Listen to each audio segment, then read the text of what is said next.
آپ تو یہ خود گہری نظر رکھے ہوئے ہیں پاکستانی سیاست کے اوپر، پاکستان کے جو اندر معاملات چل رہے ہیں، ریسنٹلی آپ نے کچھ ملاقاتیں بھی دیکھی ہوں گی پاکستان اور بالخصوص جو اسلامی ممالک ہیں، اس کا یعنی اس وقت کرنٹ سچویشن ابھی تو واضح بھی ہوگی ہے کہ ایران بھی گھٹنے نہیں ٹیک رہا بلکہ الٹا گھٹنے ٹکوا دیے ہیں۔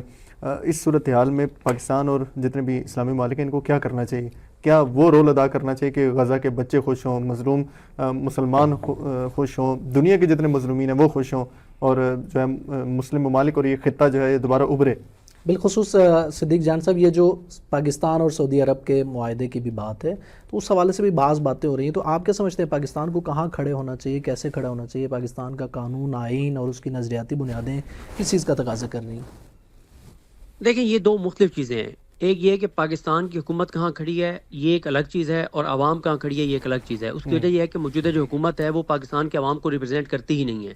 اس کی وجہ یہ ہے کہ 8 فروری 2024 کو پاکستان کے لوگوں نے 2 اکثریت دی تھی عمران خان کو۔ پاکستان کے لوگوں نے، جیسے بھی سہیل آفریدی صاحب نے ایک ٹویٹ بھی کیا تھا 2-3 دن پہلے، انہوں نے کہا کہ پاکستان کے لوگوں نے 8 فروری 2024 کو مینڈیٹ عمران خان کو دیا تھا کہ پاکستان کے فیصلے عمران خان کرے، لیکن ظاہر ہے ان کو مسلط کر دیا گیا، جو اس وقت فارم 47 کے ذریعے آئے ہوئے ہیں۔ یہ کیا کر رہے ہیں؟ یہ دیکھیں نا، انہوں نے ٹرمپ کو نوبل پرائز کے لیے نامزد کر دیا۔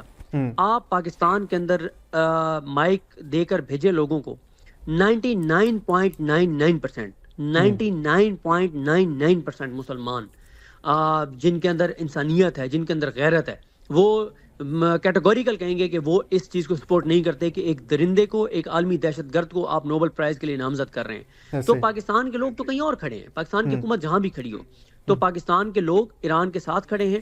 اور میں آپ کو بتاؤں کہ وہ لوگ جو ایک اسکول آف تھاٹ کے حوالے سے بڑے ان کے اندر غلط رائے پائی جاتی تھی اور مس انڈرسٹینڈنگز تھیں، وہ کیٹیگوریکل آپ کہتے ہوئے نظر آتے ہیں کہ جناب ہم نے تو ساری زندگی جو ہمیں بتایا گیا وہ غلط تھا، اور حقیقت یہ ہے کہ ایران ہی وہ واحد اسلامی ملک ہے جو مظلوموں کے ساتھ کھڑا ہے، جو ظالم کے خلاف کھڑا ہے، اور جو واقعی اللہ کی مدد اور نصرت پہ یقین رکھتا ہے، جو غیرت ایمانی پر یقین رکھتا ہے، اور جو واقعی جس طرح سے دیکھیں نا، آپ دیکھیں کہ مغربی میڈیا جو ہے اس نے پروپیگنڈا کیا کیا؟ اس نے پہلے پروپیگنڈا یہ کیا کہ ہم نے جناب ایران کے اندر بڑی انٹیلیجنس اپنی لگائی ہوئی تھی، جیسے ہی سپریم لیڈر جو ہیں وہ آیت اللہ خامنئی جو ہیں وہ ان کی ہمیں پتہ چلا کہ وہ کہاں پہ ہیں تو ہم نے اسی وقت اٹیک کر دیا۔ حقیقت کیا تھی؟ حقیقت یہ تھی کہ وہ ایک لمحے کے لیے بھی اس جگہ سے نہیں کہیں گئے تھے جہاں پہ وہ موجود پہلے تھے، وہیں پہ اپنا ان کا سرکاری جو گھر ہے۔